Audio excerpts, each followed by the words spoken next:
#90స్లో మధ్యతరగతి చంద్రశేఖర్గా అయినా, కోర్టులో భయపెట్టే మంగపతిగా అయినా 100% కాదు 1000% న్యాయం చేసి అండ్ ఇప్పుడు దండోరాలో మరొక అద్భుతమైన పాత్రలో మనల్ని అలరించడానికి రాబోతున్నటువంటి మా శివాజీ గారిని మాట్లాడవలసిందిగా రిక్వెస్ట్ చేస్తున్నాం.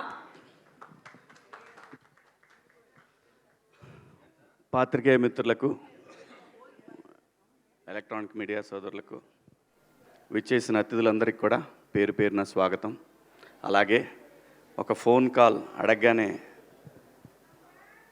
ఎన్నింటికి రావాలి అన్న ఒకే ఒక్క మాట, అంతా మించి ఏం లేదు. నా సోదరుడు Anil, thank you so much. ఈరోజు అనిల్ రావటం వల్ల ఈ సినిమాకి ఇంకా కొంతమందికి, ఇప్పటిదాకా ఎంతమందికి రీచ్ అయిందో ఇంకా కొంతమందికి గట్టిగా రీచ్ అవుతుంది. అది అందుకే కొంచెం గెస్ట్లు వస్తే సినిమా ఇంకా వెళ్తుందని ప్రొడ్యూసర్ ఆశపడతాడు. కంటెంట్తో పాటు ఇది కూడా చాలా ఇంపార్టెంట్. ఇంకా నా విషయానికి వస్తే, నేను చిన్నప్పటి నుంచి నాకు ఆ డప్పు సౌండ్ వింటే ఒళ్ళు పొంగిద్ది, ఆగదు, అస్సలు ఆగదు. అమ్మతోడు నేను అన్నీ మర్చిపోతా, అసలు నేను ఆగలేను. చిన్నప్పుడు ఊర్లో మాకు సముద్రయ్య అని ఒక అతను ఊళ్ళో ఏది జరిగినా డప్పేయటానికి వచ్చేవాడు. తప్పెట అంటాం మేము, తప్పెట వేసుకొని వచ్చేవాడు, అన్నీ అనౌన్స్ చేసేవాడు. అతనితో పాటు వెనకాల పరిగెత్తుకుంటా డ్యాన్స్ వేసుకుంటూ వెళ్ళేవాళ్ళం. అది నరనరాల్లో జీర్ణించిపోయింది. సో అందుకే ఎవరిని ఇబ్బంది పడి ఉంటే సారీ. మా సినిమా కూడా దండోరా కాబట్టి ఏం పర్వాలేదు, ఈ సినిమా కోసం ఆ మాత్రం చేయొచ్చు. దండోరా ఈ సినిమా తర్వాత ఈ సినిమా ప్రొడ్యూసరు నా దృష్టిలో ఇంకా యూత్ బాయ్ నైట్ లైఫ్లన్నీ వదిలేస్తే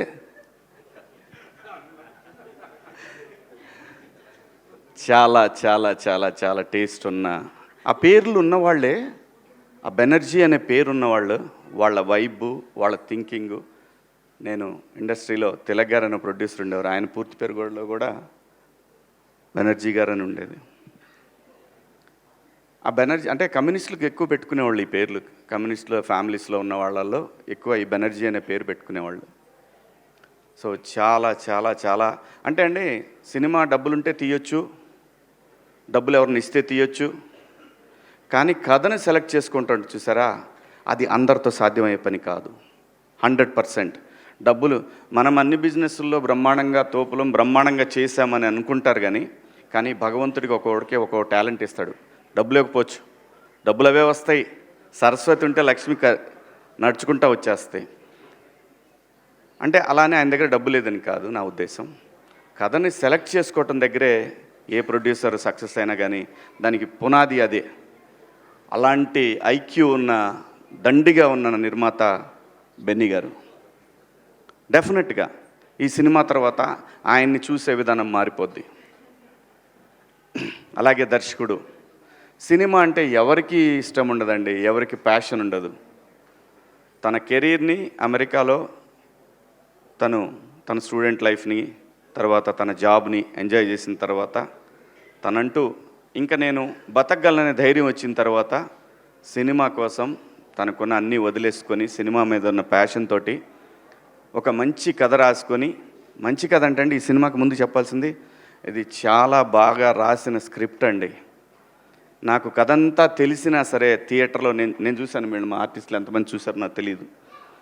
సినిమా నేను చూశాను. ఎక్కువ చెప్తే ఓవర్ అవుతుందేమో అనే భయం కూడా ఉంది లోపల. కానీ నేను నా రీఎంట్రీ తర్వాత డబ్బులు నాకు చాలా అవసరం, నాకు కూడా చాలా అవసరం. నాకు 2 పిల్లలు, మీకు తెలుసు, వాళ్ళని చదివించాలంటే ఎన్ని ఇబ్బందులు ఉంటాయో. అందులో సినిమా యాక్టర్ కొడుకనగానే వాడికన్నా నేను ఎక్కువ ఆలోచిస్తే ఈయనేమని అనుకుంటారేమనే అదొకటి. బట్ లక్కీలీ అలా ఆలోచించే పిల్లలు కాకపోయినా కానీ చదువులకి చాలా అవుతుందండి ఈ రోజుల్లో. అలాంటి పిల్లలు అనేసరికి మారిపోయింది నా ఆలోచన. అలాంటి సిచ్యువేషన్ ప్రతి తల్లిదండ్రికి ఉంటుంది. అలాగని చెప్పి ఆ తల్లిదండ్రులు వాళ్ళ పిల్లల్ని అంత ఈజీగా వదిలేరు. సినిమా దేని గురించి మాట్లాడుతుంది? అనే దాన్ని నాకు అతను స్క్రిప్ట్ చెప్పినప్పుడు ఒక క్యారెక్టర్ కనెక్ట్ అయ్యానండి. నేను ఒక క్యారెక్టర్ కనెక్ట్ అయ్యాను. నా పాత్ర చాలా బాగుంది, సినిమా నా చుట్టూనే తిరుగుతుంది. కానీ అప్పటికి కూడా టెంప్ట్ అవ్వాల నేను. ఎందుకంటే నేను ఇండస్ట్రీకి వచ్చి రీఎంట్రీ మళ్ళీ వచ్చిన తర్వాత ఆ డబ్బులు అనే పదాన్ని పక్కన పెట్టి 13 సంవత్సరాలు నేను సర్వైవ్ అయ్యాను. ఇంకా నాకు డబ్బులు కాదు కావాల్సింది, నాకు ఇంత పేరు, ఇంత రెస్పెక్ట్ ఇస్తున్న వీళ్ళకి గౌరవం ఇవ్వాలి, మంచి సినిమా అయితేనే చేద్దాము, లేకపోతే పుట్టించినోడికి తెలుసు ఎలా తీసుకుపోయే వరకు ఎలా నడపాలనేది ఒక బలమైన ధైర్యం వచ్చిందండి నాకు. అలా అతను చెప్పిన ఆ కథని విన్న తర్వాత, నేను బిగ్ బాస్ హౌస్ నుంచి వచ్చిన తర్వాత, నా 90s రిలీజ్ అయిన తర్వాత నేను ఫస్ట్ ఒప్పుకున్న సినిమా కూర్మనాయక. అది చాలా గ్రాఫిక్స్తో ఉన్న సినిమా. ఒక నెగిటివ్ క్యారెక్టర్ నాది, నాకు బాగా నచ్చిన కథ అది. దాని తరువాత కోర్టు కాదండి నేను ఒప్పుకుంది, ఈ సినిమా.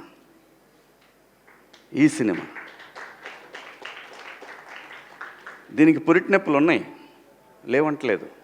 ఆ కారణం చేతనే నాని గారు తొందరగా అయిపోయింది, కానీ బెన్నీ కదా, కొంచెం కష్టం ఉంటుంది. ఉండాలి, ఉంటేనే రెస్పాన్సిబిలిటీ ఉంటుంది, లేకపోతే కష్టం. అలా ఈ సినిమా 90s చేసిన నవీన్ మేడారం అని ఆయన నిర్మాత, దానికి సిరీస్కి ఆయన ద్వారా వచ్చారు ఈయన నా దగ్గరికి. ఈయన వచ్చినప్పుడు ఫస్ట్ నాకు పిచ్ డెక్ పంపించమని చెప్పాను నవీన్ మేడం, అది పంపించారు. ఆ తర్వాత ఆయన కథ చెప్పారు, వచ్చి నాకు కథ చెప్పారు. అదంతా వింటున్నాను కానీ నేను ఎక్కడ టెంప్ట్ అవ్వలేదు. ఓకే, బాగుంది, బాగా రాసుకున్నాడు. ఎప్పుడైతే ఒక పాత్రను ఇంట్రడ్యూస్ చేశాడండి, అక్కడి నుంచి సినిమా లెవెల్ కూడా ఎవరెస్ట్ శిఖరంలాగా వెళ్ళిపోద్ది అనమాట. ఆ ఎవరెస్ట్ శిఖరంకి వెళ్ళిన తర్వాత బయటకు వచ్చే హై ఉంటుంది చూసారా, ఆ హై మీరు ఇందాక చూసిన తమ్ముడి డ్యాన్స్ చాలా బాగా రాసుకున్నాడండి.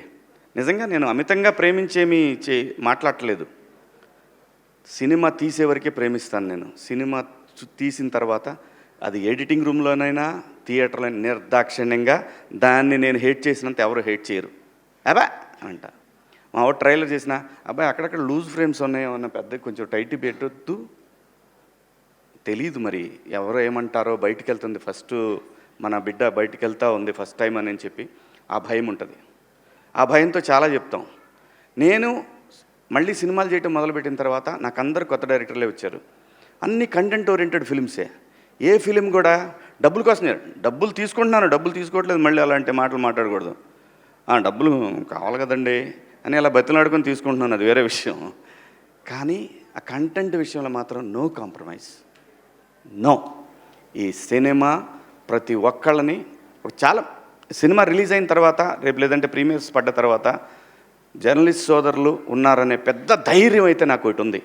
ఎందుకంటే మీరు రీసెంట్ డేస్లో వాళ్ళు మీరు చూశారు, ఒక ప్రీ వెడ్డింగ్ షో కానీ, ఆ తర్వాత వచ్చిన 2-3 సినిమాలు కానీ, వాళ్ళు బ్రహ్మరథం పట్టిన విధానం, అది ఇండస్ట్రీకి శ్రీరామరక్ష, నిర్మాతలకి శ్రీరామరక్ష. అలాంటి ఒక ధైర్యం నాకుంది. ఈ కథని వాళ్ళు ఎలా చూస్తారనే దాంట్లో నేను సినిమా చూసా. సినిమా అద్భుతంగా వచ్చింది.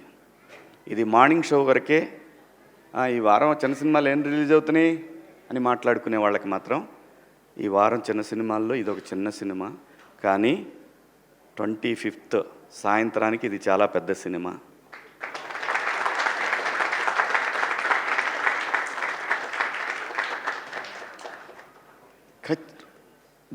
అంటే ఏ రేంజ్ అనేది నేనేమని చెప్పడానికి, అందరికీ నచ్చే సినిమా, 10 మందికి చెప్పే సినిమా. ఇందాక అనిలు నేను ఒక విషయంలో మాట్లాడుకున్నప్పుడు, ఈ సినిమా మనం మన తాతల నుంచి చూస్తున్నాము, మన నాన్నని చూసాము, మనము చూసాము, మన తర్వాత జనరేషన్స్ ట్విట్టర్లో కులం గురించి కొట్టుకునేది చూస్తున్నాము. ఎన్ని తరాలైనా మారిన ఈ అంశాన్ని ఏదో ఒక తరం వదిలేస్తానే దాంతో ఈ తరం ఫైట్ చేయాల్సిందే, తప్పదు. ఆ కులం గోడ చుట్టూ ఉన్న ఒక మ్యాజిక్ ఉంది ఈ సినిమాలో. ఆ మ్యాజిక్ని ఫస్ట్ డే కాపీ చూసేటప్పుడు నేను సినిమా అంటే ఈ సినిమా తర్వాత నా రెమ్యునరేషన్ ఎంత పెరిగి దాంతో కాదు, నా జడ్జిమెంట్, నేను మళ్ళీ సినిమాలకు వచ్చే కదా, నా జడ్జిమెంట్ కరెక్ట్గా ఉందా లేదా అనేది తెలుసుకోవడానికి నేను చేసే ప్రయత్నంలో డైరెక్టర్ గారిని అడిగాను, మురళి గారు మీకు ఒక ఆత్మ ఉంటుంది, సోల్ మీద మీకు ఒక మాట చెప్పుంటుంది, ఫస్ట్ టైం నువ్వు సినిమా చూసుకున్నప్పుడు చెప్తుంది. ఏ డైరెక్టర్కైనా సరే, అది ఫెయిల్యూర్ అయినా హిట్ అయినా ఏ డైరెక్టర్కైనా ఒకటి అనిపిస్తుంది. మీరు నాకు చెప్పిన కథని ఒక 75% తీశారా? ఇది ఎందుకు అడిగానంటే యాక్చువల్ 50 తీస్తే చాలు ఈ సినిమాకి, 75% తీశానని మీ ఆత్మ చెప్తుందా మీకు అని అంటే, ఆయన అన్న ఎగ్జాక్ట్ వర్డ్స్, సార్ అందరూ ఓవర్వెల్మింగ్గా ఉంది సార్, భయం వేస్తుంది నాకు, కానీ నేను ఒక 80% తీసా అనుకుంటున్నాను సార్ అని అన్నారు. ఎగ్జాక్ట్గా ఇదే మాట మాట్లాడారు ఆయన. చాలు 50 తీస్తే చాలు, నువ్వు 80 అనుకున్నావు అంటే ఖచ్చితంగా 60-70 దాకా వచ్చి ఉంటుంది, అది ఏం ప్రాబ్లం లేదు. చాలా మంచి సినిమా తీశాడండి. ఇలాంటి సినిమా మీరు ఆదరించాలా వద్దా అనే విషయం ప్రేక్షకులది, అడగాల్సిన బాధ్యత మాది. అలాగే మీడియా మిత్రులు మరొకసారి ఖచ్చితంగా అడగాల్సిందే.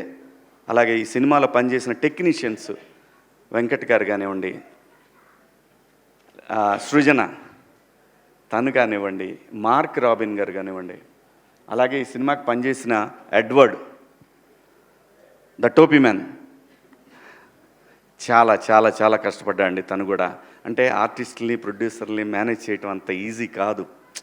చాలా చాలా డీసెంట్గా డిగ్నిఫైడ్గా బిహేవ్ చేసి సినిమాని ఎక్కడా కూడా తగ్గకుండా నీట్గా ఒక కాపీ దాకా వచ్చేటట్టు పనిచేసి తను కానీ, మేనేజర్గా పనిచేసిన మా రెడ్డి గారు కానీ, ఇలా అందరూ ప్రతి ఒక్కళ్ళు అండి మా ఆర్టిస్టులు అందరూ, సుబ్బారావు గారు, మిగతా మా రాఘవేంద్రరావు గారు, జూనియర్ రాఘవేంద్రరావు గారు, అందరండి. ఇతను చూస్తే కోపం వస్తుంది, మీకు చంపేద్దాం అనిపిస్తుంది రేపు సినిమాలో. అలాగే ఆయన సుబ్బారావు గారిని చూసిన మిత్రులు, ఆయన్ని చూసిన, ఇదిగో ఇతను చూస్తే ఇతను కనపడితే ఎక్కడ కనపడతాడని అడుగుతారు. ఉంది చాలా మ్యాటర్ ఉందండి సినిమాలో. చాలా బాగా తీశారు సినిమాని. ఖచ్చితంగా చాలా మంచి సినిమా. ఈ సినిమాలో మేము పనిచేసామని చెప్పుకొని ధైర్యంగా ఆర్టిస్టులు అందరూ చెప్పుకునే సినిమా. ఈ సినిమాలో నాకు బాగా నచ్చిన పాత్రల్లో బిందు మాధవి గారి పాత్ర ఒకటి. ఏమండి, మన దగ్గర చాలామంది ఆర్టిస్టులు ఉన్నారండి, చాలామంది. ఎట్లాంటి ఈగోకి పోవసరం లేదు. మనిషి జీవితమే ఈగోల మయం. ఎలాంటి ఈగోలు పోవాల్సిన లేదు. మీరు పాత్ర ఇచ్చి చూడండి, భారతదేశంలో ఏ నటుడికి తగ్గకుండా పనిచేసే ఆర్టిస్టులు ఇక్కడ ఉన్నారు. బయట భాషల్లో వాళ్ళు బాగా చేయరని కాదు, వాళ్ళు మంచి ఆర్టిస్టులు కాబట్టే మన వాళ్ళు పెట్టుకుంటున్నారు. నేను ఎవరిని కూడా, ఇక్కడ భాషా భేదాలు లేవు, కానీ ఇక్కడ బోల్డ్ టాలెంట్ ఉందండి. చాలా కుప్పలు తెప్పలు టాలెంట్ ఉంది. నందు కానివ్వండి, మా తమ్ముడు చింపి చాట చేశాడు సినిమాని. అలాగే రవికృష్ణ, మణిక, మీ ఇద్దరు పేరు తలకాయ నొప్పి నాకు ఈ సినిమాకి. Monica, Robin Singh, Robin Hood లాగా. ఆ అమ్మాయి ఒక్క షాట్ మీ జీవితాంతం మర్చిపోలేరండి. ఆ అమ్మాయి చేసిన ఒక షాట్, అయ్యి బాబోయ్, అసలు మామూలుగా ఉండదు. అలాగే చాలా ఉన్నాయండి, చాలా చెప్పుకోవాలి ఈ సినిమాలో. అందరూ బాగా చేశారు. నేను ఎలా చేశాను అనేది మీరు అందరూ రేపు సినిమా చూసి చెప్తారు. Thank you so much. మీ అందరికీ పేరు ఇంకెవరన్నా మర్చిపోయానా? ఎవరిని మర్చిపోలేదు. ఆ అమ్మాయి ఇంకా సింగర్గా మిగలదు, యాక్టరే, ఖచ్చితంగా యాక్టరే. ప్రతి ఒక్క ఈ సినిమాలో ఒక్క పాత్ర కూడా వేస్ట్ పాత్ర అనేది ఉండదు. అంటే గ్రూపులో ఏదో పెట్టారులే, ఫ్రెండ్స్ ఉండాలి కాబట్టి ఫ్రెండ్స్ పెట్టాను. సత్యన్ అని ఇంకో క్యారెక్టర్ ఉంటుంది, టీ మ్యాన్. ప్రతి ఒక్క పాత్ర. ఇప్పుడు ఎందుకులే అమ్మా ఇవన్నీ. అందరూ బాగా చేశారు. గట్టిగా దండోరా వినపడుతుంది, దేశమంతా, రాష్ట్రం అంతా, ప్రపంచం అంతా వినపడుతుంది. Thank you so much. ఈ సినిమాలో అవకాశం ఇచ్చిన బెన్నీ గారికి, అలాగే డైరెక్టర్ గారికి, ప్రతి ఒక్కళ్ళకి. అన్నిటికన్నా ముఖ్యంగా ఈరోజు ఈ స్టేజ్కి ఒక గ్లామర్ తీసుకొచ్చిన నా సోల్ తమ్ముడు అనిల్, థ్యాంక్ యూ. అబ్బాయి అని పిలుచుకుంటా నేను. మా పిల్లల్ని కూడా అబ్బాయి అని, ఎరా అని పిలుచుకుంటా, కానీ అబ్బాయి అని పిలుచుకుంటా నేను. సో తను రావటం నిజంగా చాలా చాలా చాలా కళొచ్చింది స్టేజ్కి. Thank you so much Anil. Thank you. Love you. Kasarla Shyam గారు, వామ్మా, ఇతను మళ్ళీ నేషనల్ అవార్డు కొడతాడు, గ్యారంటీ, డౌటే లేదు. ఏం డౌట్ లేదయ్యా. 200% దీనికి నేషనల్ అవార్డు రాకపోతే ప్రజలు తిట్టుకుంటారు. అది వాళ్ళకే వదిలేస్తున్నా. Thank you so much. Thank you అండి. Love you all.